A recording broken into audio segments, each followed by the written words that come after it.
নমস্কার বন্ধুরা, নীলগোপাল একাডেমির পক্ষ থেকে আপনাদের স্বাগত জানাই। আরও একটি গুরুত্বপূর্ণ আপডেট নিয়ে আমি আপনাদের সামনে হাজির হয়েছি।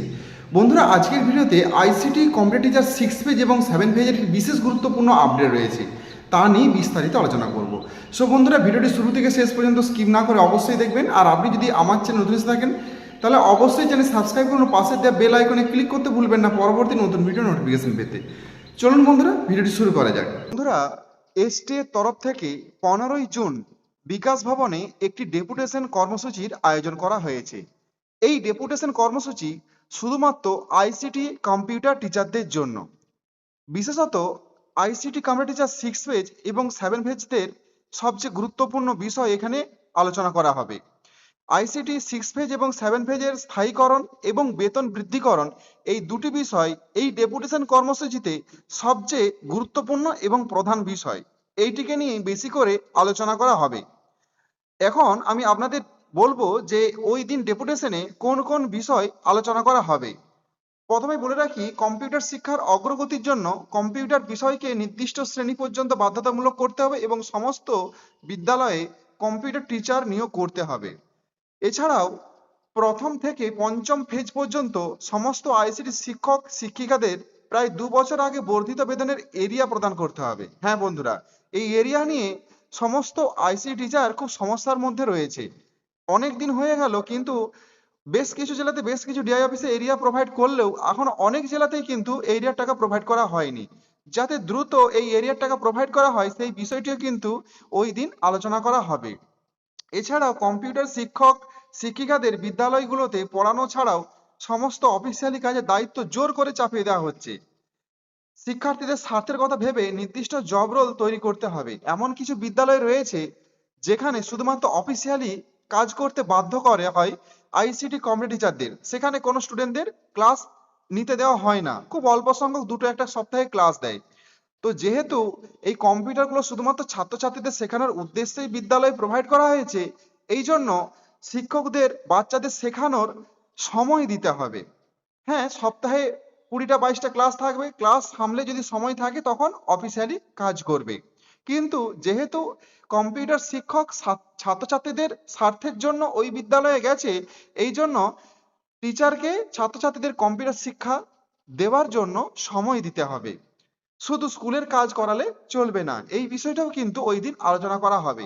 এবার আসি সবচেয়ে গুরুত্বপূর্ণ বিষয়। বারবার আমি বলে এসেছি যে এই ডেপুটেশনটা একটি বিষয়কে সবথেকে বেশি হিট করবে, সেটা হলো প্রথম থেকে এই যে সপ্তম পেজ এবং সিক্স এবং সপ্তম পেজের শিক্ষক বা শিক্ষিকাদের স্থায়ীকরণ এবং বেতন বৃদ্ধিকরণ।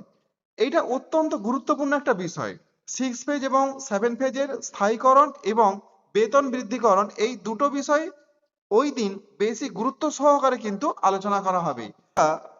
আইসিটি কম্পিউটার টিচার 6 পেজ এবং 7 পেজের সমস্ত আইসিটি টিচারদের উদ্দেশ্যে আমি বলতে চাই যে আপনারা 15ই জুন অবশ্যই বিকাশ ভবনে আসুন এবং আপনাদের দাবি দাওয়াগুলো তুলে ধরুন।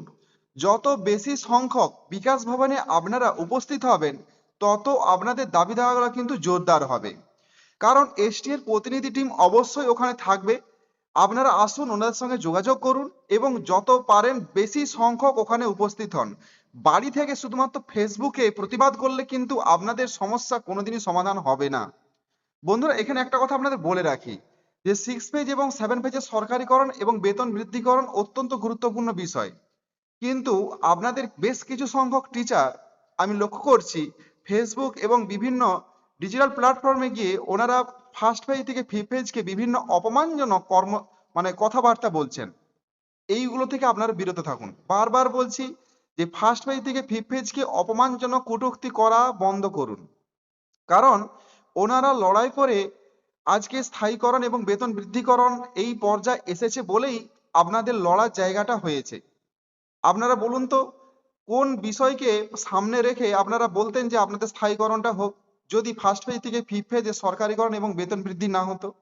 তাই ফার্স্ট পেজ থেকে ফিফথ পেজের সমস্ত আইসি টিচারদের ওপর সম্মান বজায় রেখে আপনারা ফেসবুক এবং বিভিন্ন প্ল্যাটফর্মে কথাবার্তা বলবেন।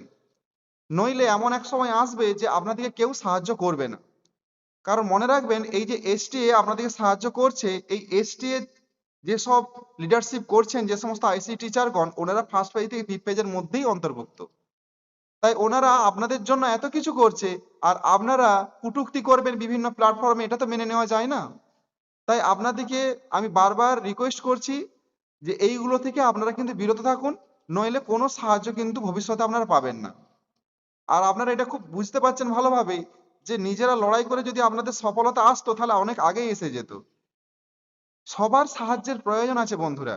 আপনার তো স্থায়ীকরণ বেতন বৃদ্ধি নিয়ে কথা, তাহলে আপনি কেন কটূক্তি করতে যাচ্ছেন বিভিন্ন প্ল্যাটফর্মে? আমি নাম মেনশন করছি না, এরকম অনেক সমস্যা ক্রিয়েট করছেন আপনারা, মানে সবাই নয়, বেশ কিছু টিচার। হ্যাঁ, আপনাদের কষ্ট হচ্ছে, বুঝতে পারছি, আপনাদের বেতন বৃদ্ধি দরকার, স্থায়ীকরণ দরকার, আপনাদের কষ্ট হচ্ছে, কিন্তু সেই জন্য আপনারা এইভাবে অপমানজনক কথা বলবেন বিভিন্ন প্ল্যাটফর্মে, এটাতে আইসিটি পরিবারের লজ্জা। আইসিটি পরিবারের মধ্যে কাদা ছোঁড়াছুড়ি হচ্ছে, এই জিনিসটা কিন্তু ভালো নয়। আপনাদের পাশে ফার্স্ট পেজ থেকে ফিফথ পেজে সমস্ত আইসিটি টিচাররা রয়েছেন, চিন্তা করবেন না, কর্মক্ষেত্রে দেখতে পাবেন। শুধু আপনাদের কথা মাথায় রেখেই 15ই জুন এই ডেপুটেশনটা আয়োজন করা হয়েছে। সো বন্ধুরা, আজ এই পর্যন্তই। দেখা হবে পরবর্তী নতুন কোনো ভিডিওতে, নতুন কোনো টপিক নিয়ে। ততক্ষণ আমরা প্রত্যেকেই ভালো থাকুন, সুস্থ থাকুন, বেস্ট অফ লাক।